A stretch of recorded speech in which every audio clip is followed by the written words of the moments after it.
Hi, everyone. We're going to go ahead and get started for this evening. Thank you so much for being here. Happy New Year to everyone. Hope you had wonderful holidays and that you stayed warm since there were definitely a couple of days there where it got pretty cold.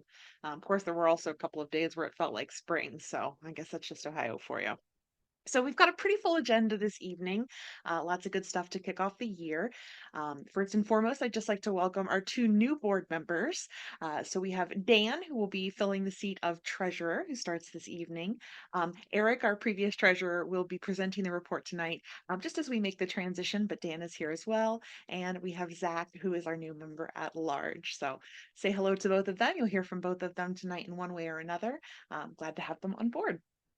Otherwise, I'm going to go ahead and turn the floor over to Eric and Dan so they can share with you the treasurer's report for last month. Thanks, Jess. Okay, let's get started here. So for the end of the year, our balance, starting on the balance sheet, checking account had just shy of $11,000.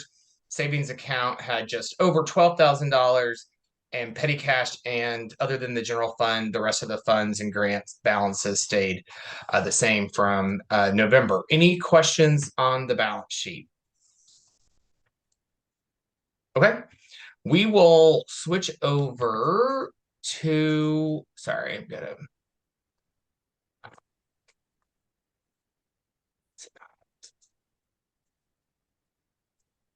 there we go. Okay. Here we go. Okay. So, as we always do at the end of the year for our year-end report, we go into all of the details. So I'll just kind of quickly walk through. If anybody has any questions, I'm just going to focus on the year-to-date column instead of the December amount. So, for our residential memberships, you can see that we made a little over $2,000, largely being driven by the household membership accounts. Businesses, we were back up this year for one of the first full years of business memberships. You can kind of see the breakout. Their kind of gold and silver are our highest membership categories, followed by bronze. So received about $1,400 in business memberships. Donations for the year, personal donations. This is largely from a lot of our fundraising, online fundraising drives. So where that comes in just shy of $400. We do have the Amazon Smile and Kroger Community Rewards donation categories as well, where we receive some money, and then we have some miscellaneous donations that come through just under $200. So total donations for the year around $678. Our big money makers for the year from our programming perspective are our events. And so you can see here from the two yard sales that we do both in the fall and the spring. The festival is definitely up, and this is our highest festival year that since I've been on the board. We also have received money from merchandise, and then some small other income and rental income and a little bit of interest as well. So that brings our total income for the year at just shy of $26,000. Moving into expenses, kind of our monthly expenses here. Rent for the info center, just over $6,000. And then our normal utilities, electricity and gas. Insurance is we have a general liability insurance as well as in the festival rider. So that's just under $95. We do have to actually, we don't pay taxes, but we code it the same way, but we do have to pay a charitable donation registration, a charitable organization registration fee with the state of Ohio. So we kind of count that as taxes for $40.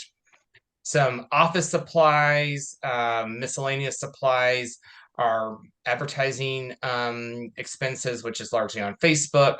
And then you can see there some of our other expenses, technology such as web hosting. We do make a civic contribution to Ganther's Place to do how sweet it is event they do. We did buy some merchandise that we then sold, as I mentioned above.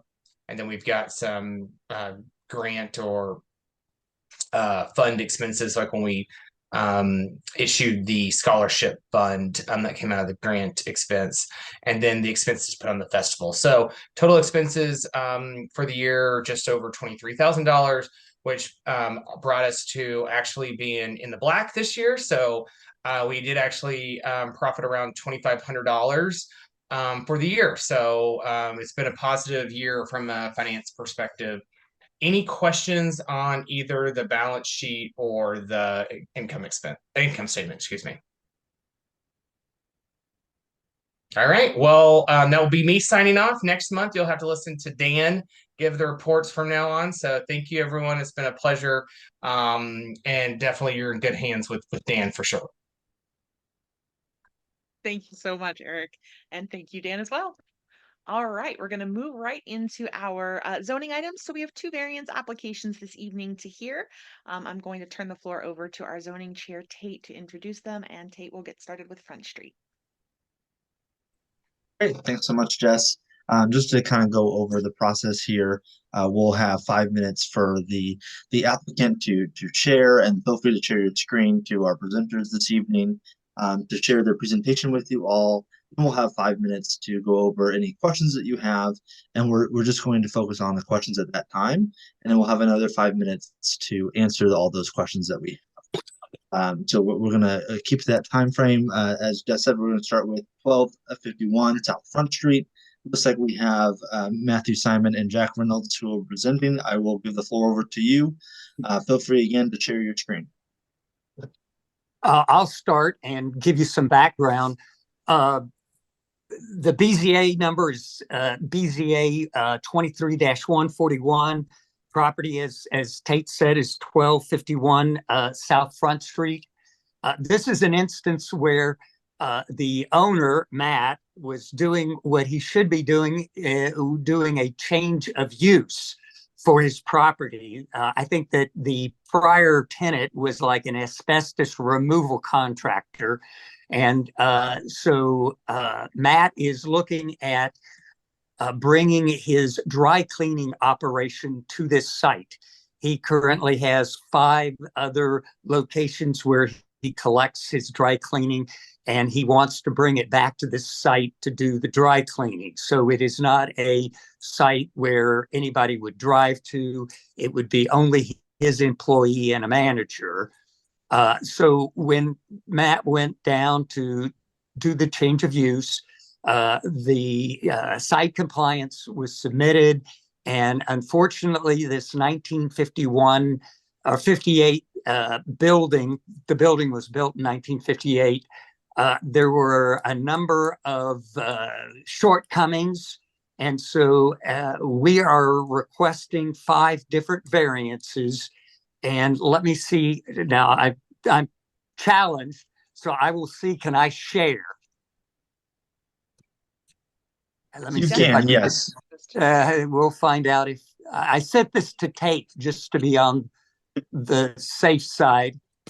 Hang on a second. If there's some issues, Jack, I can pull it up. If you're having some technology issues, we do. So, and of course, it's not coming up. Thank you. It's Zoom and it's swirling. So why don't you bring it up and it's if you actually, yeah, would, it's Tate? breaking up your connection. So Tate, if you just want to bring up your list, maybe of the variances that you're going to have up anyway, that might be the easiest thing to do. Yeah. sure. Is that okay, Jack? Or I do have Yeah. the 3 slides. Okay. Yeah, the 3 slides. Why don't you go with the first one? That's the existing condition. That gives you kind of an idea of what we're looking at. Again, the building was built in 1958. We could not find a zoning compliance for the site. I don't know if anybody is familiar with the area. It's all zoned M manufacturing. As you can see, the building is built very close to the front property line. Traditionally or historically, the cars that service the site park head into the site.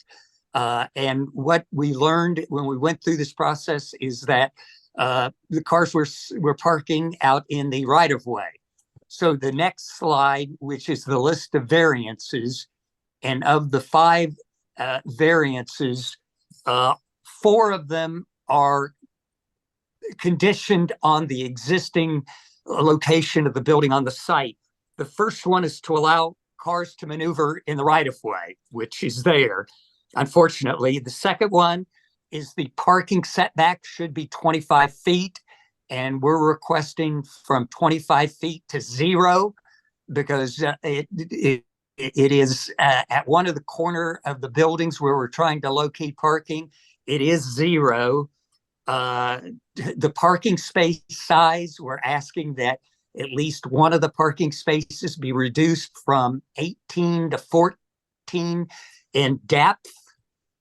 The third one, 3312.41, is a new one, and that is the calculation of the requirement of parking spaces. And we're going from 15 to 5. And the last one is the number of loading spaces that are required on site, and that goes from 1 to 0.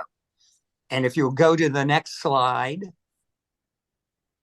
there are 2 different sites. One of them is with parallel parking along the front of the building, and the second one is kind of head in, kind of a perpendicular parking. And with the perpendicular one, we get 8, and with the parallel, we get 7. But given that we are concerned that we might not be able to use the 2 on either side that are facing to the south, we've asked to reduce from 15. So I hit 0, and that's our request, unless Matt has anything. Matt, did I cover everything? I think you did a great job. I'd be willing to answer questions and things like that. As far as the operations and stuff like that, we're really just, what they had before. I'm a new building owner, so I just purchased the building, didn't realize all this stuff was there. So now I don't want to take any time without going the time. So if someone's got questions, I'd love to answer them for you. I can talk about the operations, why we're moving there, what we're doing. The number of spaces needed are probably less than the old tenant. But we're here. Great. Thank you both for the presentation. We'll move to our question portion of the presentation. So if you have a question, you can feel free to either raise your hand or you can also put anything in the chat.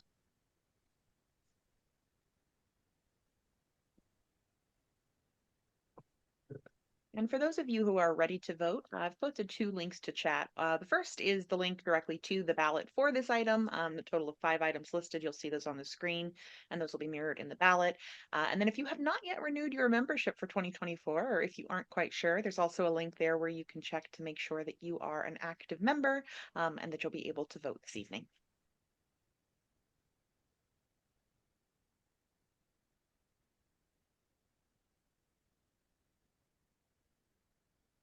Can Okay, we'll go ahead and add Kyle's question to the list.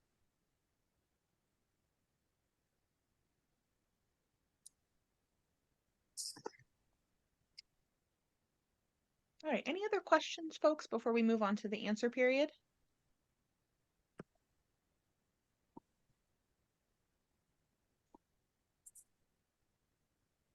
Okay. Seems those are our only questions. So gentlemen, if you'd like to go ahead and respond to those 2 questions that we've documented there. Jack, you want to take the first one? I'll take the second one. Yeah, that is the parking spaces on the side of the building, and they are head in, and they're there through an easement. And so what we had to do, the normal parking space is 18. And so that property line is only 14 feet from the building to the property line. So it's so that we can try to get those 2 spaces that head in to the front of the side of the building. So that's where we're looking for the 14-foot space. the remainder of the car would be out in the easement area. And smaller cars are like some of the compact cars are 14 feet and under, so we would make sure only the smaller cars parked there. But we did kind of take it to a little bit of research and say, hey, with the smaller compact cars can be anywhere from 10 to 14 feet. So that's kind of we went to that number, and that's kind of where we're at anyways. But we would just if approved, we would make sure that that's where only the smaller cars park on, like a compact parking only is, I guess, best way to put it, like you see in garages and things like that. The business operations, it's a dry cleaning laundry excuse me, dry cleaning laundry facility. I currently operate three different smaller production facilities in like three different strip malls around the city. And the idea of bringing this into one operations, first of all, it's completely green. It's no everything's been approved. Nothing got the old dry cleaning methods perk, and we don't do any perk in there. It's all a green hydrocarbon, so there's nothing in a hazmat related thing there. But the idea is I can bring all three operations into one. And with that, I can put some more technology into place. Believe it or not, there's a little technology in dry cleaning laundry where I have a machine that can, then sort the clothes and bag the clothes and all that's kind of a manual process, and then route the clothes out to the right area. And so then they typically get delivered to a customer's home. So again, no customers going there. It's more of a delivery, standpoint. With that, that machine takes up a lot of the manpower. So literally, like, that's a manual process right now, and that's kind of one of the reasons to bring. You couldn't afford the machine in each one of my three smaller facilities. It's too big. But then when you get to one central facility, you can bring this machine in, and it can take away. It can do a lot of the manual labor, and that's probably what our. So the production team will be there, and the production team is the ones washing and stain removal and that kind of close. But as far as the more rote and the more menial whatever tasks, just over and over again of bagging clothes and stuff like that. So yeah, but it's a dry cleaning laundry facility. Long answer, or short answer, just to like when you have home dry cleaning delivery, we do a lot of probably more like laundry than even dry cleaning. And more dry cleaning, it's kind of going away unless you have specific stuff. But it's more of a lot of like tablecloths for we do a lot of corporate accounts. We do wash and fold for like Worthington Industries and Wendy's aprons, test kitchen. So a lot of corporate accounts. And then what you get in your house, we do a lot of delivery. So you'd have a bag, you leave your bag out. My driver comes of your dirty clothes or things you want dry cleaned or pressed, and then my drivers come and pick it up and then bring it back to the facility. We process it correctly to your account, goes through the cleaning process, and then pressing it and finishing it up, and then just redelivered to your door. And that's kind of how, that's kind of why we're moving to that in this building and stuff like that. So, and then as far as production wise, like, I've got three teams, and when you put the teams together, I don't need as many people. So like literally, I probably need less parking than the old tenant even had. But required to do obviously to do the change of use properly. Yeah. That's what we wanted to go through. Yeah. Great. Thank you both so much. I think that was all the questions we had. If you have not voted already, just again put the links in the chat, and I'll leave these up just for a couple more moments here. And it looks like we've already gotten several votes in, so I'll just give it another minute here. If there is anyone that needs some more time to vote, please do let me know, and we will hold off.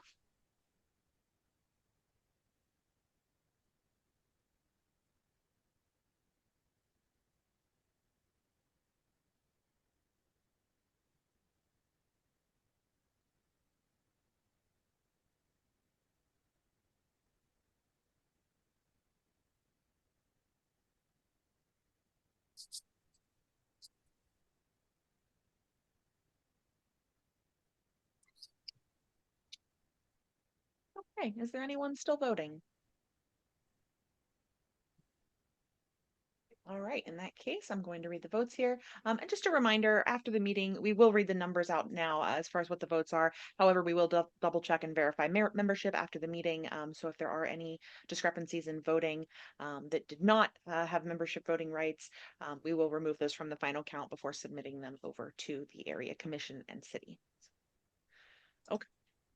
So let's see here. There are a total of 5 items. Let me just double check here to see if we have any variation between them. Okay, we do have some variations. So of those 5 items, items number 1, 2, 3, and 4 received a total of 12 votes in support, 0 opposed, and 0 abstained. And item number 5 received 11 votes in support, 1 opposed, and 0 abstentions. So from our perspective, all 5 of these items will be recommended for approval when we pass our comments on to both the area commission and to the city. Gentlemen, thank you for being here this night and for presenting. Thank you very much. Thank you, for your Tate, time. for helping me out. Thanks for your time. I appreciate it. Wonderful. Thank you so much. And we have a second application this evening, so I'm going to turn the floor back over to Tate to introduce the applicant. Thank you again, Jess. Next applicant is 1603 South High Street. I will go ahead and jump right in. Anita is on the call, and you feel free to share your screen, and the floor is all yours. Okay, so I have a apartment complex. It's 2 tenants in that one building. And they are broken into constantly, and they're complaining about the cars being broken into. So I have an existing 1-car garage in place, and I would like to make it a 3-car garage. I have over 60, it's a 63.40 feet in width, and I just want to build a garage that's 24 by 36 feet. It'll be a 2-car garage and a 1-car garage, but it's just one building. Basically, I already have the peak of the garage is less than 15 feet. It already has a 20-foot setback. And it's I think 4 feet away from the property line. So I'm in compliance with everything. The only thing I wasn't in compliance with is the square footage. I upped the square footage a little over 100 square feet, because you can't build a smaller 3-car garage. That's about it. You can explain why the existing one. All right, thank you very much. Great. You can talk Perfect. about And I've went ahead and shared my screen, which has the zoning variances on there. And we can go ahead and move forward with any questions that anyone has. And for those that do not have questions, again, I did post the link to the voting form for chat. If you are ready to vote, please feel free to do so. You can explain why you want to take the existing one down. That might help people.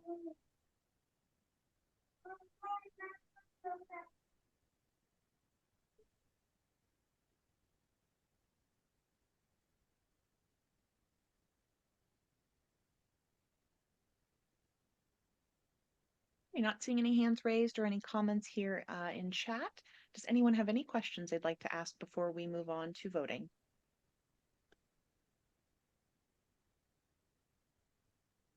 All right, well then in that case, please do continue casting your votes. Give everyone here just another minute or so before we read out the results.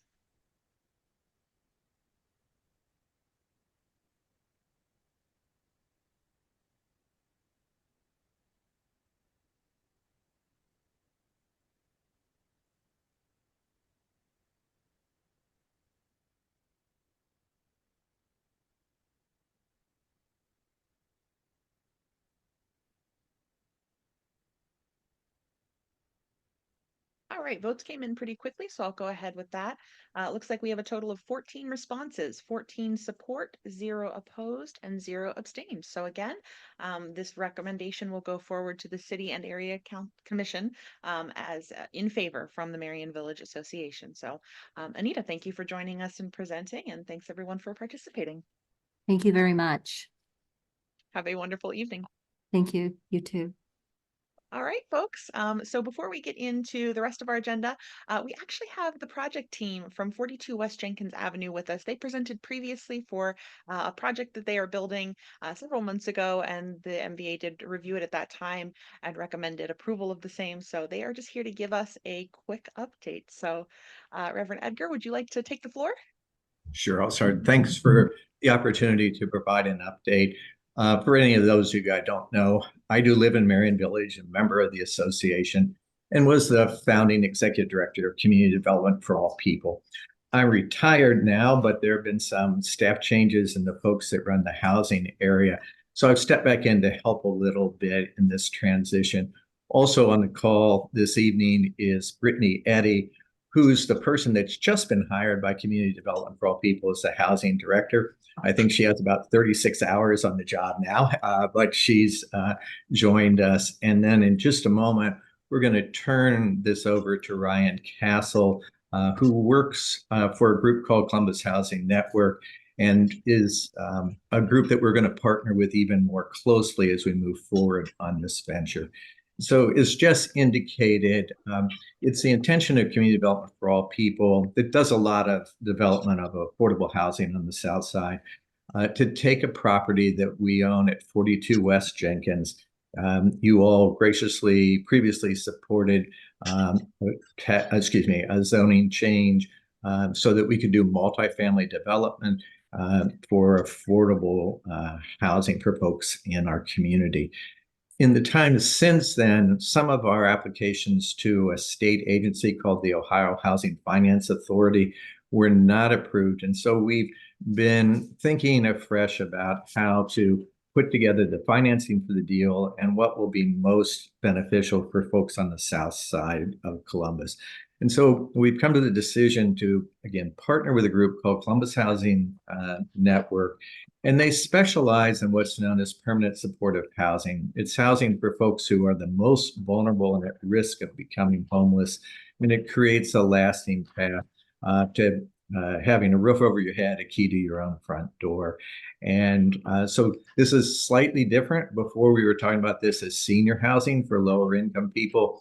And now we'll shift into this new arrangement that we think will be very beneficial for folks who, quite frankly, are at risk of living on the streets instead of permanently housed.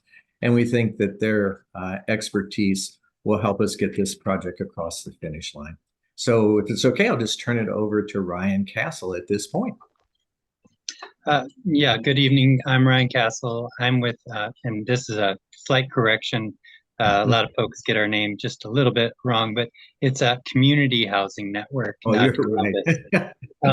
So there's a Cleveland Housing Network, and so we often get confused with them, and then people start thinking Columbus Housing Network. So whole thing backstory on that. So apologies, but it is Community Housing Network. We've been in business since about 1989, doing what's called permanent supportive housing, and about a year and a half ago, I think Community Development for All People approached us about being a consultant for them to help them with the idea of the senior housing project. We submitted, in conjunction, we supported Community Development for All People to submit an application to the OFA, the Ohio Housing Finance Agency, for the senior development. And that was unsuccessful. So we repackaged in the summer as a 4% bond deal. And again, that was unsuccessful. So after those two lack of awards, we looked and read the tea leaves. Project was pretty competitive both times, but OFA, Ohio Housing Finance Agency, excuse me, changed the scoring going forward, and the scoring is even less advantageous than it was before. So as a result, we looked to see if what we typically do, which is permanent supportive housing, it's in a different pool with a different set of scoring criteria, if it would have an opportunity to get an award, so that we could carry on the mission of creating housing at the site. And it does score fairly well in that pool. And so we suggested that it may be the best opportunity to move forward with the site to switch to that. Obviously, the site is zoned, so we don't need to do a formal process at this point. We would submit for tax credits to the Ohio Housing Finance Agency in February. If we were awarded, we'd probably be back before you to request a parking variance. The current parking variance assumes people will have cars. Most of our tenants do not have cars. We find it's about 1 unit to 0.25, 25% of tenants have cars. So we usually go for a parking ratio of 0.33 parking spaces to a unit. It's just less asphalt, so less water running off, and it's also more appropriate for the people we house. So if we were awarded, we would come back and make a more formal presentation. But we were talking when we came up with this idea to repurpose the site. We said, well, we need to get back out to the community, and so we appreciate you having us here. And John, is there anything else you wanted to say? And otherwise, we could take questions. Oh, I think we could take questions at this time. Thank you for your sharing and your partnership with us. We're excited. Likewise. And, yep. So we'll have a few more minutes if anyone has any questions they'd like to ask.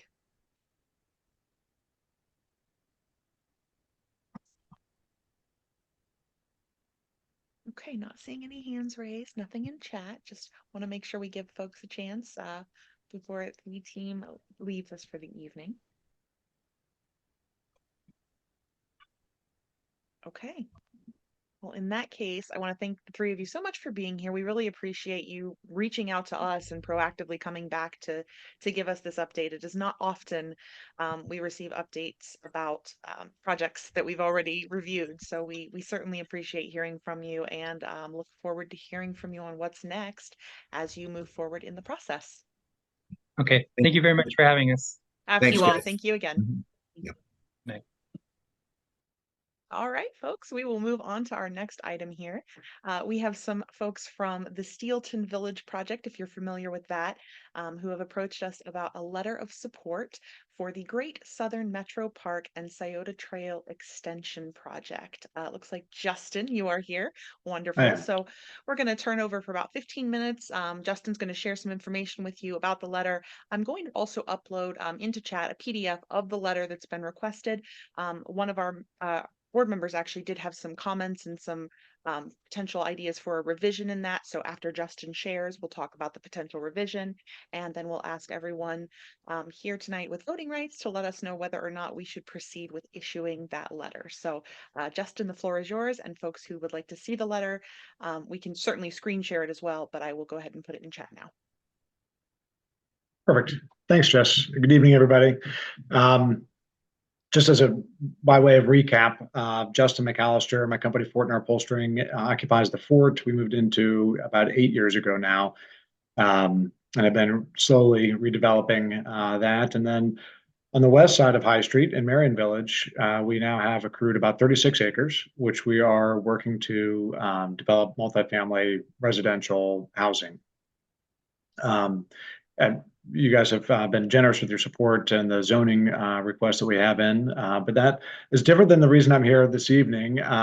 Tonight, I wanted to talk to you guys about a trail concept. And actually, just if I'm able to share my screen, I've got an image of what that map, what the trail is. Can you guys see that? Not yet. It looks like you've entered No. sharing, but nothing is actually displaying. There we go. Okay. This took a minute. So I'm going to roll it down here and get a better sense of where this trail would go. So a little bit of background, the trail concept here came from Rapid 5. If anybody's familiar with the Rapid 5 concept, it was born out of the Columbus chapter of ULI back in 2020. And the purpose of it is to connect existing points of interest, parks, and so forth via new trails. So specifically along the waterways in Columbus. Fully executed, it would connect about 144 miles and give access to about 1 million people to green space. This section of trail would connect Scioto Audubon Park, as you're shown up on the north end, and it would run all the way down to a new park that's being created called Scioto Park, right behind the Lowe's there at Great Southern. So this would give access to about 70,000 new residents in the south side would now have access in less than a mile to the trail and to green space, which is one of the key functions and attributes of the Rapid 5 concept. So to go over, that's the concept for the trail. This has been in development for a few years, and I should clarify too that it's Metro Parks that's actually making the request here. Metro Parks is intended to be the entity that would activate and put into use the concepts born from the Rapid 5 strategy. And so Metro Parks has already received some funding from the federal government to put a bridge to go over 104 for this trail.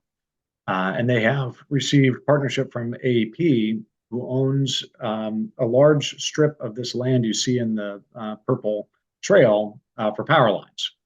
So great progress has already been made. And what's interesting about this point in time and this request that we're making here is that the Ohio Department of Development, in the last budget for the state of Ohio, earmarked funds for a product that's a one-time community reinvestment fund.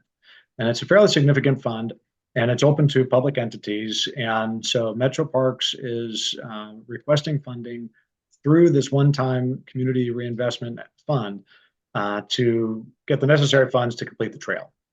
The reason I'm talking to you this evening is that we look to partner with them to provide a few things. One, we would be donating a few acres of land on our site. This would be land that's actually currently in the 100-year floodplain. So it's a perfect utilization of the land that would be a challenge to develop with residential structures, but would create a great amenity for our neighborhood. But also the other part of our commitment is that we would ensure access to the general public through our site to this trailhead. So that's where we become involved with this request, and we're partnering with them to basically get this in front of the legislators to make this request.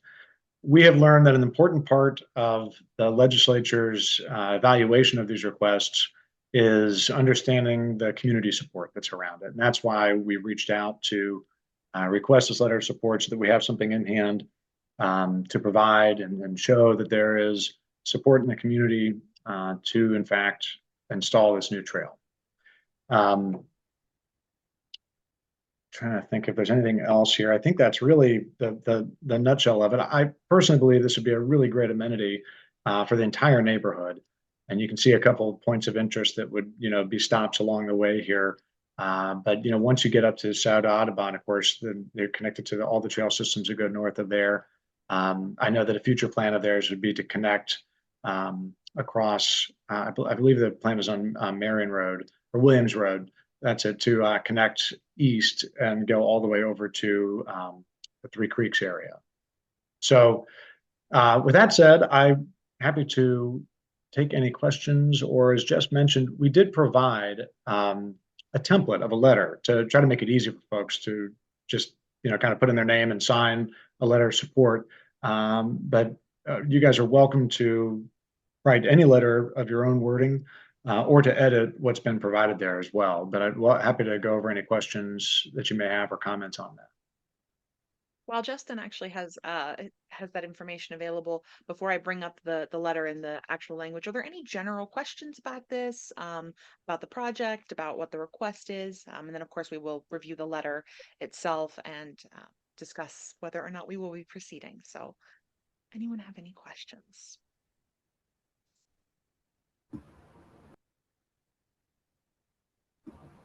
Hey, Jess, I had a quick question. This is Mike Pykuch.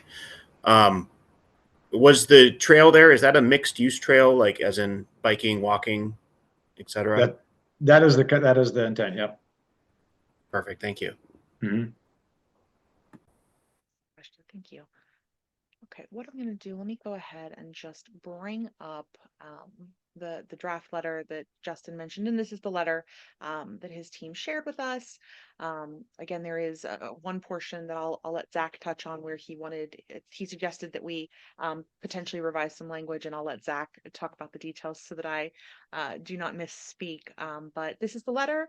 Again, we did upload that to chat.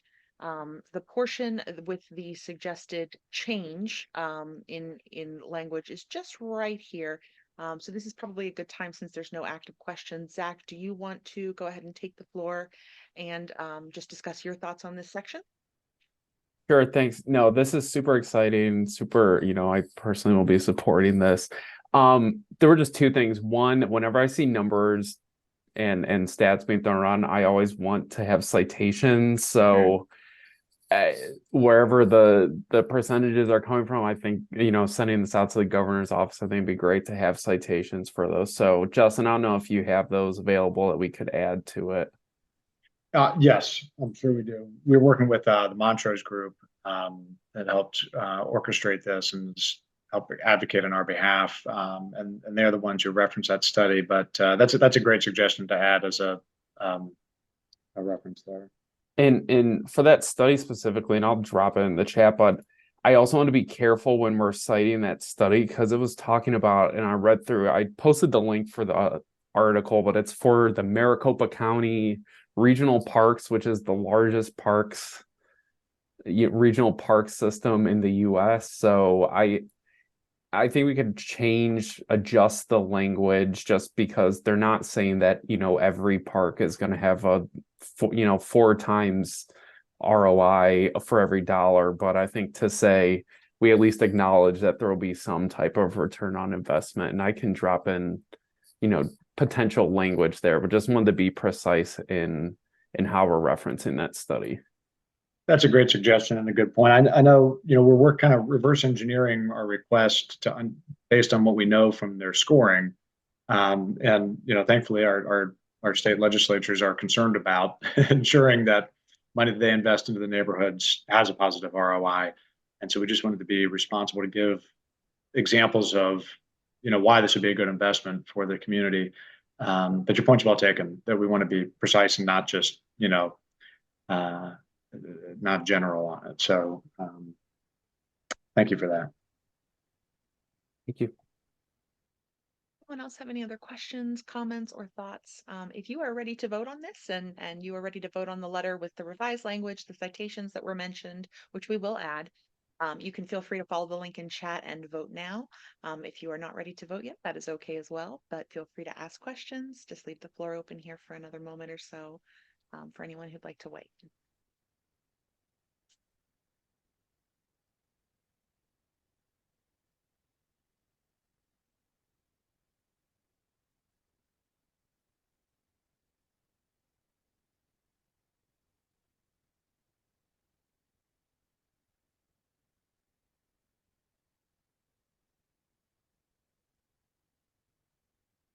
Okay, looks like votes are starting to come in, so I'm just going to leave that open. I'll give everybody here a moment to vote. If there is anyone that does have a question, please feel free to jump in. But otherwise, if you are a member, please feel free to jump over and get your vote cast. Yes, Julia.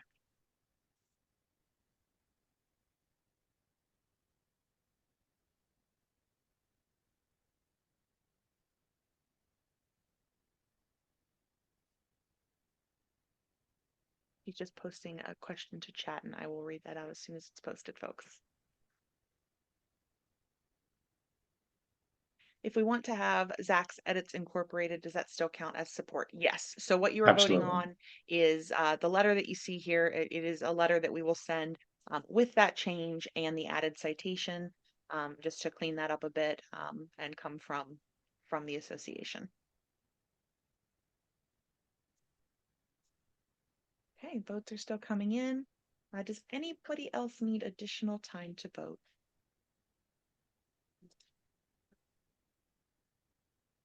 Okay, same procedure as the other two. We will make sure we do a clean count of the votes after the meeting tonight to make sure everything is good to go with membership status.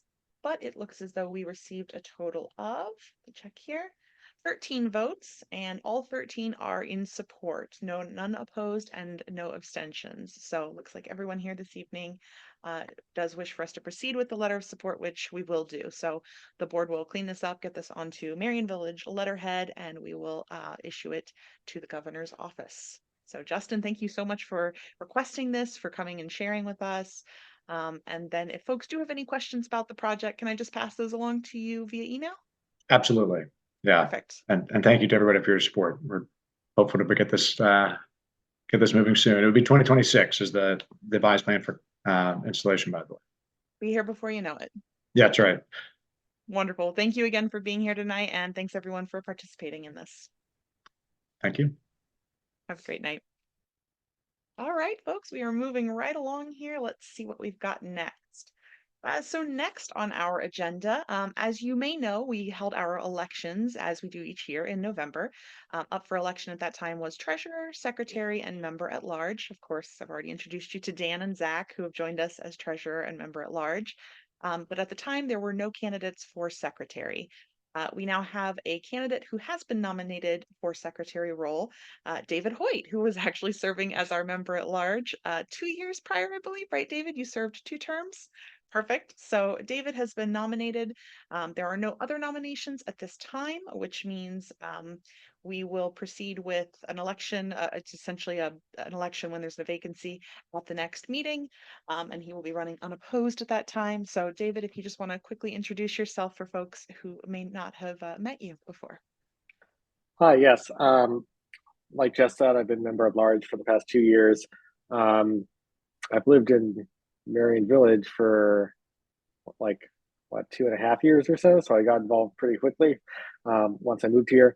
And yes, happy to serve as secretary. I've been typing up minutes in the other in my other window here. So not official minutes, but unofficial minutes. So we won't go unrecorded at this meeting. And yeah, I enjoy working as part of the board, and hopefully you've all seen me at some events and things. So this will just be another role that's a little bit different that I can move on to. If that sounds good, let me know if you have any questions or anything. Thanks, Eric. Thank you very much, David. And I will echo Eric's sentiments. David is awesome. David has been a great board member, always willing to jump in whenever anything is needed. And believe it or not, in an all volunteer organization, there's always something needed. So we have appreciated David, and hope he will be joining us as secretary officially next month. So look forward to having that vote. Anyone have any questions for David before we move forward? No? Okay. All right. Well, thank you very much. And we will move on to the next item. We have set the date for our 2024 Southside Scholarship Chili Cook-Off. So if you're not familiar with this event, each year we host a scholarship process for at least one South High School student who lives on the South Side and who is graduating. South Central Commons has joined us in that for the last few years. We've invited some other neighborhoods, and hopefully they'll get involved as well. But we are going to be raising funds for this, and then we will have a review committee who collects applications and reviews them, so that we can award at least one student from South High School with a scholarship. The Chili Cook-Off, which is always a very popular event, helps us to raise funds for that and also kind of connect with everyone, especially our neighbors in other neighborhoods. That is going to be on Saturday, March 2nd from 12 to 2 p.m., hosted in the back room of the Hey Hey.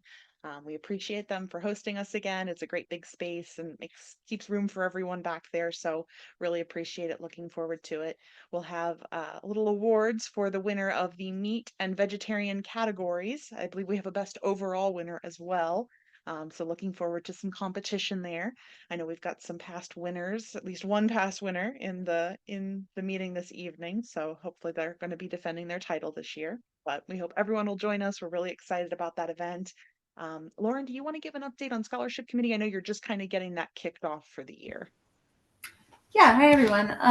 This is Lauren Larrick, Vice President, and I will be, now that the holidays are behind us, I will be reaching out to our former committee members and getting the committee kicked off. We go through the application, make any revisions and get that sent out to this South High School. And this year we are going to try to be doing some on-site visits with the students to offer like a workshop for anybody who needs help with their application.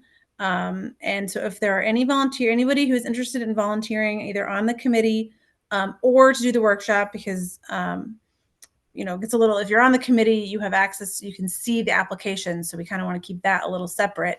But we would definitely appreciate volunteers for either. Anyone who is passionate about kind of being in the school and maybe working with the kids directly, or if you want to be on the committee and help us get the whole thing going and select the winning applicants at the end.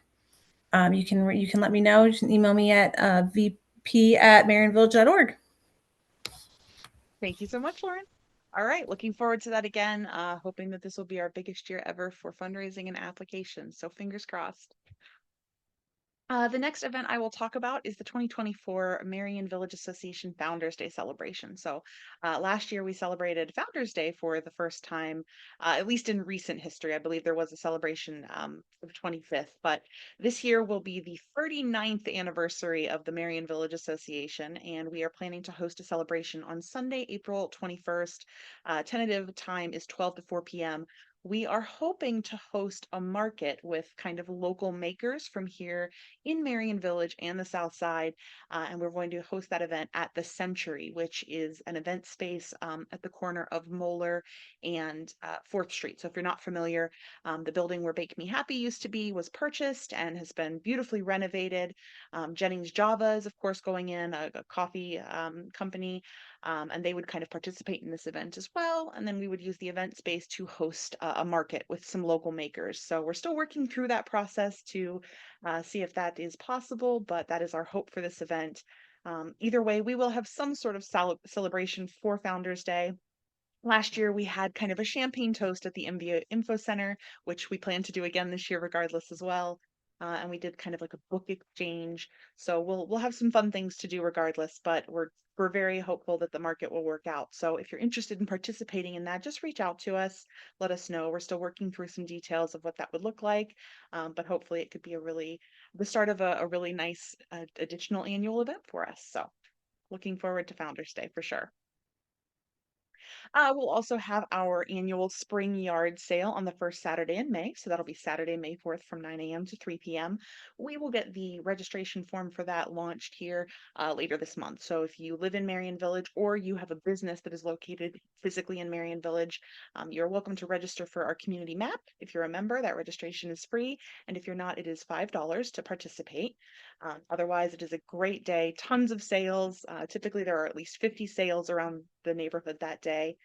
Always a great chance to find lots of different treasures. So be on the lookout. And we are also going to be hosting another Goodwill donation drive immediately following the yard sales. So whether you host a sale that day or you're just doing some spring cleaning and you want a convenient place to drop off your donations, we will be able to collect clothing, housewares, as well as e-waste at the info center immediately following the sale.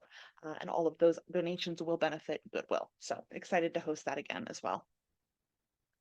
Let's see here. Moving on. Does anyone have any questions about any of those upcoming events? Nope. Okay. All right. Next up, we'll do committee updates.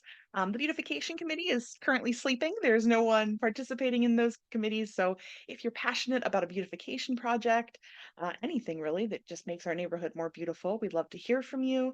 We're always looking for people who are willing to spearhead projects for beautification, which of course we will then help support.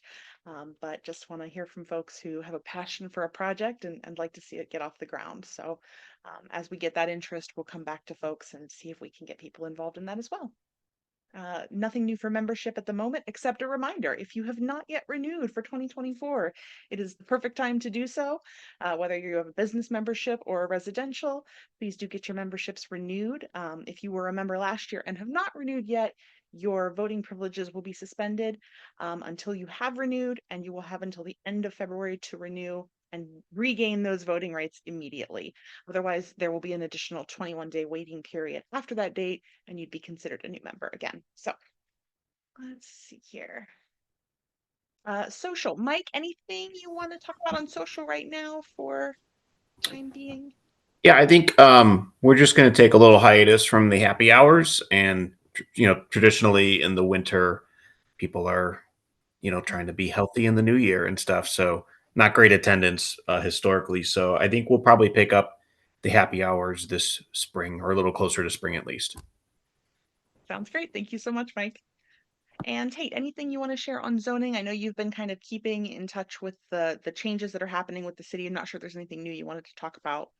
Yeah, I'll do a quick little rundown here. So I've been to a couple zone-in meetings that the city has been hosting, really informative, and I do encourage that anyone who has interest in that attend. I will say nothing is is for me to update that really impacts us as of right now. So I did have some conversations with a lot of the booths that were at the zoning meeting, and about some of the changes. And if you do know, it's going to be a pretty big overhaul for the zoning code that we currently have, and it hasn't been really touched or edited for a very long time. So they're kind of changing a lot of the ways that variances will be held, and really just the zoning code as a whole. So they're doing stages, and the neighborhood stage is going to come later.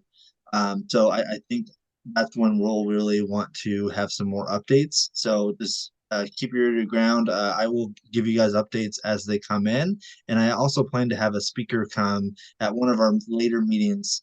But I think the plan is either the next year or the year after is when they're going to uh, uh, look towards the neighborhood changes with the zoning code. Wonderful. Thank you so much. And also, folks, just a quick update. If you've ever received one of our notices for a zoning item, you may have gotten a letter dropped, stuck in your door. We now are hanging door hangers. So if you live within, I believe, 125 feet of an item that will be on our agenda for zoning, you will now get a door hanger with a QR code, so you can head over to our website and see what that is about. So be on the lookout for those if you've got something coming up. But if you have nothing near you, then you won't get one. So just wanted folks to know that we had changed that process. And actually, those are in effect. Tate passed those out for this evening's items at the end of December. So hopefully those will be a little easier for folks to see, and door hangers tend to stay in place better than pieces of paper do. So we're hoping that'll make the process a little bit easier for folks that are getting those notices.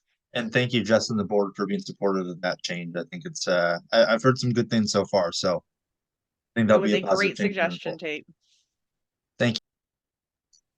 All right, moving on. I do not believe we have any Southside area commissioners with us tonight to share any updates about the area commission and what's happening. So we will skip over that item.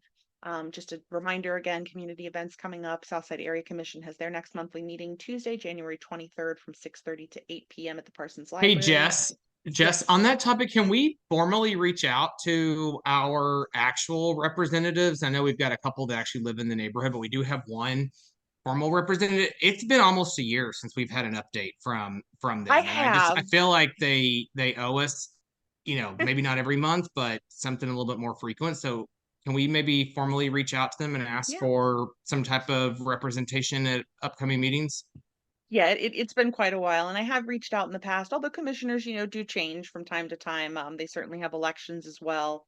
And so I'll kind of reach out to them and let them know, this is definitely something we'd like to see again. We always have space for them on the agenda, and a lot of folks weren't able to attend those meetings. So this is a good opportunity for people to get those updates, if this is maybe the only meeting they can attend. So I'll reach back out again, see if one of our commissioners, either our Marion Village commissioner specifically, or at least someone else from the commission, since it's all for Southside, could maybe come give us even bi-monthly updates would be really helpful. Yeah. Thanks. All right. So they have got their meeting coming up. Our next monthly meeting, of course, is Wednesday, February 7th. Again, held virtually here starting at 7 p.m. And then we mentioned the chili cook-off, the Founders Day celebration, and the yard sale, which are all events that we will be hosting in the spring. Otherwise, I'd like to open the floor if anyone has any questions, comments, anything they'd like to share. If you're new and you'd like to introduce yourself, I'll just kind of open the floor, and everyone can feel free to jump in if you'd like to say anything.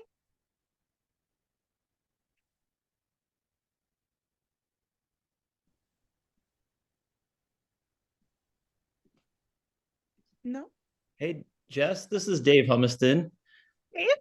Hey, hi there. I'm a longtime listener, first time talker.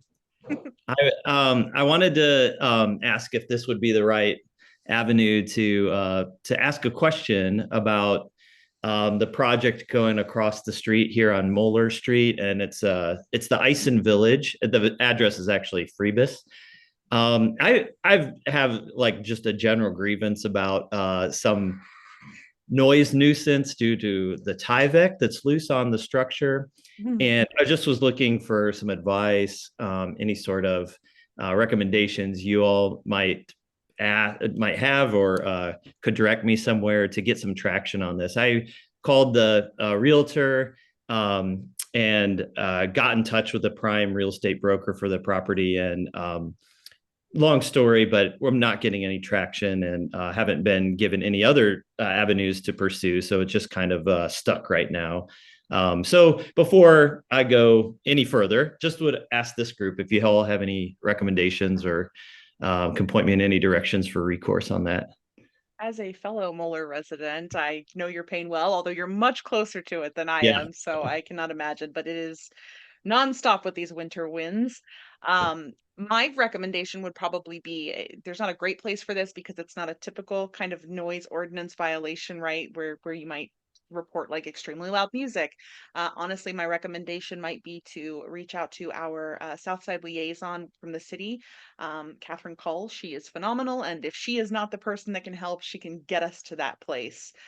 So if you want to Okay. shoot me an email after this, just president@merionvillage.org. I will get you her contact information. It's also on our website Okay. under Southside area, but Catherine's always a great starting point.